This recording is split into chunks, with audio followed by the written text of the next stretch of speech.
ஜோடி ஜோடியாக நிறைய வாலி பசங்க பாப்பாமாருங்க அப்படியே ஜோடி ஜோடியாக அங்கங்கே அப்படியே பேசிகிட்டு இருந்து பார்க்கும்போது ரொம்ப மனசு வலிச்சுது. உங்களுக்கே மனசு வலிக்குது அப்படின்னா, உலக ஸ்நேக தேவனுக்கு பகைன்னு சொல்லுது. அங்கே பெற்றோருடைய எல்லா நம்பிக்கையும் உடச்சி ஒரு பெண் யாருன்னு தெரியாத ஒருவரோடு பழகி அங்கே நிற்கிறத பார்க்கும்போது எனக்கு அப்படியே பெத்த இருதயம் அப்படியே உடஞ்சி போச்சு. நான் தேவனுடைய பிள்ளையாக சொல்லுகிறேன். இன்றைக்கி இருக்கிற வாலிப சமுதாயம் தகப்பனையோ நம்பியிருக்கிற தகப்பனையோ தாயவோ மறந்து இன்றைக்கி உலக பாவங்களில் இச்சைகளுக்குள்ள தன் இஷ்டம் போல் வாழுகிற ஒரு காரியத்தை நான் பார்க்க முடிஞ்சுது. எத்தனை பேர் அப்படி இருக்காங்கன்னு எனக்கே பார்த்து மனசெல்லாம் வலிச்சிருச்சு. அந்த கோயம்புத்தூர் உக்கடை பஸ் ஸ்டாண்ட்லேருந்து நீங்கள் அப்படியே கடந்து அப்படியே வந்துட்டே இருக்கீங்க வச்சுக்கங்களேன். அந்த உக்கடை பஸ் ஸ்டாண்டு தாண்டி அங்கே ஒரு பூங்கா இருக்குது. அங்கேருந்து அடுத்த பாலம் மேறுற வரைக்கும் பார்த்தீங்கன்னா நிறைய அப்படியே ஜோடி ஜோடியாக சின்ன சின்ன பிள்ளைங்க. அவன் பெரிய பையனாக்குறான், சின்ன சின்ன பிள்ளைங்க. பெற்றவங்க என்னென்ன கனவுகளோட படிக்க அனுப்புகிறாங்க.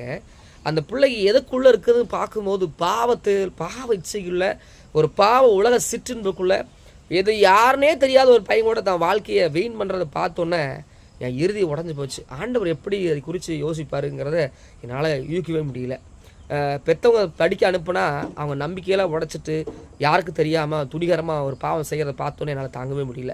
இன்றைக்கி கூட நான் பேசுகிறேன், நீங்கள் பார்த்துட்டு இருக்கிறீங்கன்னா நான் சொல்லுகிறேன். உங்கள் பிள்ளைகள் கூட நீங்கள் நம்பிக்கையாக இருக்கிறீங்க, அதெல்லாம் ஓகே தான், இல்லைன்னு சொல்லவே இல்லை.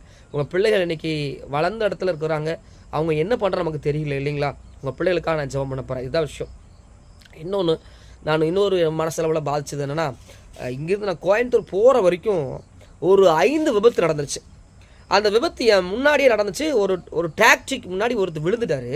அவர் கால் அப்படியே 4 3 5 அப்படியே மடிஞ்சு ஒன்றும் இல்லாமல் அந்த காலோட செதையே இல்லை. மனைவி உட்காந்து அழுகுறாங்க. அதை பார்க்கும்போது என் இறுதி மறைஞ்சு போச்சு. அவர் எதிர்காலம் நீ அவ்வளோதான், நீ கால் ஆப்ரேஷன் பண்ணி அவர் நடக்க வேலையெல்லாம் விட்டு நீ எத்தனை கடன் ஆக போகுது, என்னென்ன பண்ணுவாங்கிற பல காரியம் என் இறுதியை பாதிச்சது. தேவப்பிள்ளைகளில் இப்போ நீங்களும் என்னோட ஜெபம் பண்ணுங்கள். நீங்கள் இந்த சேனலை நீங்கள் பார்க்குறீங்கன்னா தயவு செஞ்சு சொல்கிறேன், தூக்கி விடாதீங்க. ஒரு நிமிஷம் என்னென்னு கேளுங்க. நான் உங்களுக்காக தான் ஜெபம் பண்ண போகிறேன், உங்கள் பிள்ளைக்காக ஜெபிக்க போகிறேன், உங்களுடைய பாதுகாப்பாக தான் ஜெபிக்க போகிறேன். என்னோடு கூட இணைஞ்சுக்குங்க, அவ்வளோதான். பரிசுத்த நல்ல பிதாவே, உடைய கிருபைக்காக நன்றி செலுத்துகிற ஆண்டவரே. வாலிபன் தன் வழி எதனால் சுத்தம் பண்ணுவா? ஆண்டவரே, வேத வசனத்தினால் வசனம் சொல்லுதப்பா.